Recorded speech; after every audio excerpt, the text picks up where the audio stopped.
రాజేంద్ర ప్రసాద్ విశ్వవిఖ్యాత నట సార్వభౌమ ఎన్టీ రామారావు గారి సొంతూరైన నిమ్మకూరులో జన్మించారు. తెలుగు సినీ పరిశ్రమలో కామెడీకి నిర్వచనంలా నిలిచారు.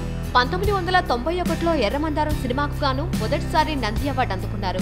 ఇక 25 సంవత్సరాల తర్వాత ఆ నలుగురు సినిమాకి కూడా ఉత్తమ నటుడిగా మరోసారి నంది అవార్డు అందుకున్నారు. ఇక ప్రస్తుతం క్యారెక్టర్ ఆర్టిస్ట్ గా పలు సినిమాల్లో నటిస్తూ ప్రేక్షకులను తనదైన శైలిలో అలరిస్తున్నారు రాజేంద్ర ప్రసాద్. ఆయనకు ఆంధ్ర విశ్వవిద్యాలయం గౌరవ డాక్టరేట్ ను కూడా ఇచ్చింది. 2015లో మూవీ ఆర్టిస్ట్ అసోసియేషన్ ప్రెసిడెంట్ గా ఎన్నికయ్యారు రాజేంద్ర ప్రసాద్. ఇక ఇప్పుడు మహేష్ బాబు మురుగదాస్ కాంబినేషన్ లో రానున్న సినిమాలో కీలక పాత్ర పోషిస్తున్నారు.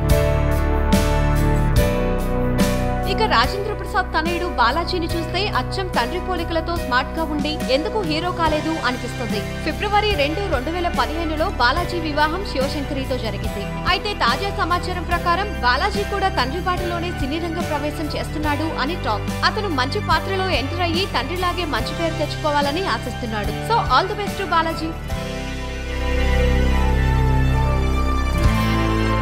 అయితే లైక్ కుదిరితే కామెంట్ పెట్టండి.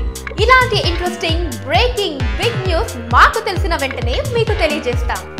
దీనికి మీరు చేయవలసిందల్లా ఇక్కడ కనిపిస్తున్న సబ్స్క్రైబ్ బటన్ ని నొక్కి సబ్స్క్రైబ్ అవ్వండి.